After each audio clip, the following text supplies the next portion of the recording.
इंदौर से एक बड़ी राजनीतिक खबर सामने आई है, जहां मध्य प्रदेश के पूर्व मुख्यमंत्री और कांग्रेस के वरिष्ठ नेता दिग्विजय सिंह ने भारतीय जनता पार्टी और राष्ट्रीय स्वयंसेवक संघ पर तीखे हमले किए हैं। वक्फ एक्ट के विरोध में पश्चिम बंगाल में हुई हिंसा को लेकर उन्होंने बीजेपी और संघ को जिम्मेदार ठहराया और कहा कि ये डबल इंजन सरकार की राजनीतिक रोटियां सेकने की मानसिकता का परिणाम है। पूर्व मुख्यमंत्री दिग्विजय सिंह ने इंदौर में पत्रकारों से बात करते हुए बीजेपी और संघ पर आरोपों की झड़ी लगा दी। उन्होंने कहा कि पश्चिम बंगाल में वक्फ एक्ट को लेकर हो रही हिंसा के पीछे भाजपा और संघ की नफरत फैलाने वाली राजनीति जिम्मेदार है।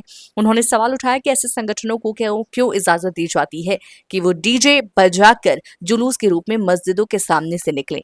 ये नफरत फैलाने और दंगा भड़काने की साजिश नहीं तो और क्या है। की बात यह है कि क्या कारण है कि जो कुछ ऐसे संगठन जो कि नफरत फैलाते हैं, जो कि दंगे फसाद कराते हैं, उनको क्यों इजाजत दी जाती है कि वे जुलूस के रूप में डीजे लगाकर मस्जिदों के सामने से निकलें। ये प्रशासन क्यों मंजूरी देता है? नहीं देना चाहिए। यदि आप देखेंगे तो सुप्रीम कोर्ट की गाइडलाइन है, उसका पालन नहीं हो रहा है। मैंने सुप्रीम कोर्ट की गाइडलाइन का पालन करने के लिए हाई कोर्ट में रिट पिटीशन लगाई हुई है। 3 साल से लंबे थे, उसकी तारीख नहीं मिल रही है।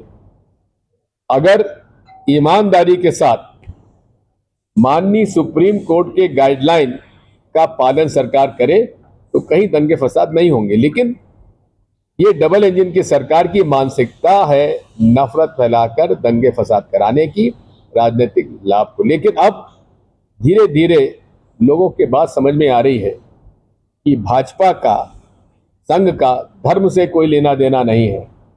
उनको तो नफरत फैलाकर दंगे फसाद कराना और उसके आधार पर राजनीतिक रोटियां सेकना, ये ही उनका धर्म है, यही उनकी राजनीति है। इसलिए हम उसका विरोध करते हैं। मेरा तो केवल एक ही कहना है, जो विचारधारा नफरत फैलाकर महात्मा गांधी जैसे संत की हत्या की हो, आज भी वो उसी रास्ते पर चल रहा है। उनके सांसद, उनके द्वारा चयनित प्रोफेसर, वो नाथूराम गोडसे को देशभक्त कहते हैं। महात्मा गांधी की हत्या करने वाला कभी देशभक्त हो नहीं सकता। वो गद्दार है, देशद्रोही है और ऐसे विचारों को रखने वाले लोगों का पर भी प्रश्न चिन्ह लगता है। धन्यवाद। दिग्विजय सिंह ने कहा कि संघ और भाजपा का धर्म से कोई लेना देना नहीं है। उन्होंने आरोप लगाया कि बीजेपी और संघ का असली धर्म है नफरत फैलाना, दंगे कराना और उनके आधार पर वोट की राजनीति करना। हालांकि उन्होंने इस बात की प्रशंसा की है कि आज भाजपा और संघ बाबा साहेब अम्बेडकर को सम्मान की नजर से देख रहे हैं, लेकिन तुरंत सवाल भी खड़ा किया है कि जिस संगठन ने कभी संविधान का विरोध किया, तिरंगे को जलाया, वो आज बाबा साहब का नाम लेकर राजनीति कर रहा है।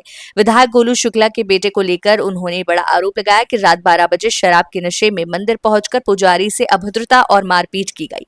उन्होंने कहा कि इससे भाजपा की धर्म के प्रति असली नियत उजागर होती है। कन्हैया कुमार के खिलाफ केस दर्ज होने पर उन्होंने कहा कि जो भी व्यक्ति भाजपा और संघ के खिलाफ बोलता है उसे देशद्रोही बना दिया जाता है। कन्हैया ने जो कुछ कहा होगा वो तथ्य के आधार पर कहा होगा। प्रदेश भर में कांग्रेस नेताओं को गद्दार बताकर लगाए गए पोस्टरों पर उन्होंने पलटवार करते हुए कहा कि संविधान का पालन करना, कानून का पालन करना अगर उनकी नजर में गद्दारी है तो मुझे इस पर गर्व है। उन्होंने चौंकाने वाला आरोप लगाया कि बजरंग दल और विश्व हिंदू परिषद के कुछ नेताओं पर आईएसआई के लिए जासूसी करने के आरोप हैं। वो आज जमानत पर बाहर हैं, लेकिन सरकार ने सुप्रीम कोर्ट में अपील तक नहीं की। Bureau report, MP express 24x7।